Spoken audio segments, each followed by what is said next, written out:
সুজি দিয়ে আমের কেক বানাতে এখানে আমি 200 গ্রাম সুজি নিয়েছি। সুজিটা একটু আমি গুঁড়ো করে নেব, তাতে কেকটা তাড়াতাড়ি বানানো যাবে। দেখুন খুব সুন্দর একদম গুঁড়ো করে নিয়েছি, একদম মানে সেই আটার মতো হয়ে গেছে। এটা আমি নিয়ে নিলাম।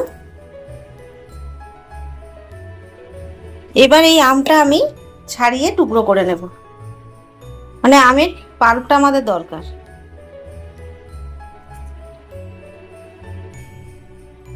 ভেতরের শাঁসটা আমি চামচ দিয়ে এইভাবে নিয়ে নিচ্ছি।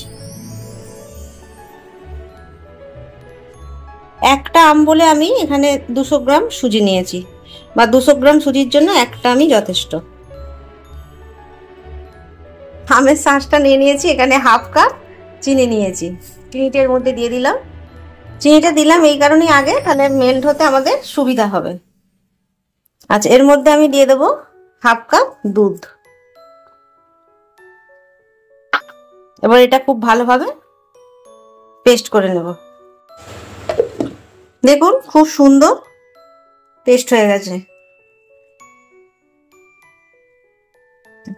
এবার এই সুজিটার মধ্যে আমি 3 চামচ আমুল দুধ দিয়ে দেব। 3 চামচ আমুল দুধ দিয়ে দিয়েছি। এই সুজির সঙ্গে খুব ভালোভাবে মিশিয়ে নেব। আমুল দুধ আর সুজির মধ্যে আমি এই আমের পাল্পটা দিয়ে দেব। এবার একটা আমি ইনো নিয়েছি, ইনোটা এর মধ্যে দিয়ে দেবো। যদি আপনারা ইনো দিতে না চান তাহলে হাফ চামচ বেকিং সোডা আর 1 চামচ বেকিং পাউডার দিয়ে দেবেন। পুরোটাই দিয়ে দিলাম। এর মধ্যে অল্প একটু দুধ দিয়ে দেবো। এটা খুব ভালোভাবে মিশিয়ে নেব।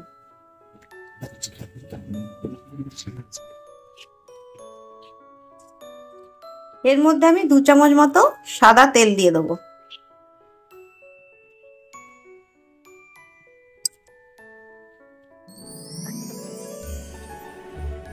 এটা খুব ভালোভাবে মিশিয়ে আমি 10 মিনিট ঢেকে রাখবো। 10 মিনিট হয়ে গেছে, এটা আমি রেস্টে রেখেছিলাম। একটা কেক টিন নিয়ে নিয়েছি আমি। এর মধ্যে একটা সাদা কাগজ, এর মধ্যে বাটার পেপার দেওয়া যায়, তো বাটার পেপার আমার কাছে নেই বলে এখানে আমি একটা সাদা পেপার দিয়ে দিয়েছি। খুব ভালোভাবে তেলটা মাখিয়ে নিচ্ছি,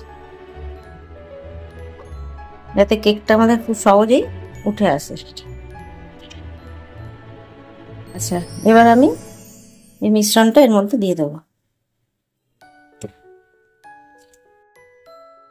এটা খেতে ভালো হয়, বাচ্চাদের তো চটপট এটা বানিয়ে দেওয়া যায়। বিভিন্ন রকম ভাবে আমের কেক বানানো যায়, আমি এটা সহজ পদ্ধতিতে আজকে দেখিয়ে দিলাম। এবার একটু আমি ট্যাপ করে নেবো যাতে কোনো হাওয়া না ভেতরে থাকে। এখানে কিছু আলমন্ড আর কাজু বাদাম নিয়ে নিয়েছি। পেস্তাটা এখন হাতের কাছে নেই, তাই এইগুলোই একটু উপর থেকে দিয়ে দিলাম। এগুলো মুখে পড়লেও ভালো লাগবে, দেখতেও ভালো লাগবে। কয়েকটা কিশমিশ দিয়ে দিলাম। আপনারা আপনাদের মতো করে ওপরটা গার্নিশিং করে নেবেন। চেরি ফল থাকলে একটু চেরি ফল দিয়ে দেবেন।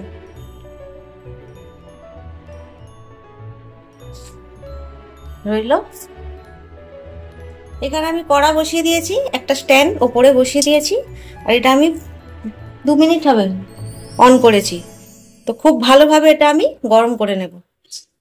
গরম হয়ে গেছে, তো আমি এটা এর মধ্যে বসিয়ে দেব। এবার এটা আমি খুব ভালোভাবে কভার করব। আমি একটা থালা দিয়ে ঢেকে দিলাম, যেন কোনো রকম হাওয়া না বেরোয়, এটা আমাদের দেখতে হবে। একটা ওয়েট কিছু দিয়ে দিলে খুব ভালো হয়। এখানে একটা ওয়েট দিয়ে দিলাম, ডাম্বেল। এভাবে রইল যেন হাওয়াটা না বেরোয়। আর এটা মিডিয়ামে 45 মিনিট রেখে দেবো। এখন হাই ফ্লেমে আছে, তো এটা আমি মিডিয়াম টু লোয়ে করে 45 মিনিট বেক হতে দেব। 45 মিনিট পুরো হয়েছে, আমি ডাম্বেলটা তুলে নিচ্ছি। এটা যা ভারী না, পায়ে পড়লেই ব্যাস।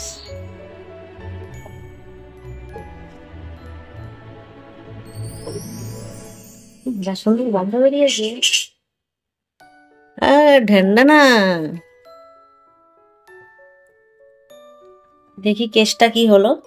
বাহ, একটা টুথপিক নিয়েছি। আগে দেখে নি এর মধ্যে, কাঠির মধ্যে কোনো কিছু লাগছে কি। দেখুন, কাঠির মধ্যে কোনো কিছু লেগে নেই, তার মানে খুব ভালোভাবে কেকটা আমাদের রেডি হয়ে গেছে। গ্যাসটা অফ করে দিলাম। এটা আমি 10 মিনিট ঠান্ডা হতে দেব। 10 মিনিট হয়ে গেছে। এটা ছুরি দিয়ে কিছু করার প্রয়োজন নেই, সুন্দরভাবে উঠে এসছে। তবু যদি ওই জন্য একটু পরে রেখেছি।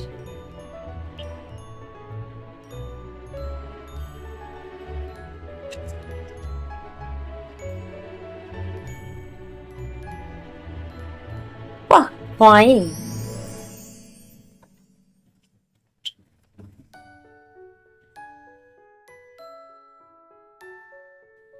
দেখুন তৈরি হয়ে গেছে আমের কেক। আম আর সুজি দিয়ে কেক। খুবই সুন্দর, এর একটা গন্ধ বেরিয়েছে, যেহেতু আম আছে না, খুব সুন্দর গন্ধ বেরিয়েছে। তো আজকে তৈরি হয়ে গেল আমের কেক। এই রেসিপিটা যদি আপনাদের ভালো লাগে অবশ্যই বানিয়ে খাবেন। কেমন হয়েছে কমেন্টস করে জানাবেন, লাইক করবেন, অবশেষে বলি আমার এই চ্যানেলটা সাবস্ক্রাইব করবেন। আমি এটা কেটে একটু দেখাচ্ছি, কিন্তু এটা গরম এখনো আছে, তো ঠান্ডা হলে জিনিসটা একটু বেশি জমে, কিন্তু সময় নেই, তাই আমি এখনই একটু কেটে দেখিয়ে দিচ্ছি। বেশ গরম এখনো। চারিদিকের গন্ধ এত সুন্দর বেরিয়েছে না, আমার ছেলে তো অনেকক্ষণ ধরে কখন হবে আর কখন হবে, কাগজটার জন্য অসুবিধা হচ্ছে।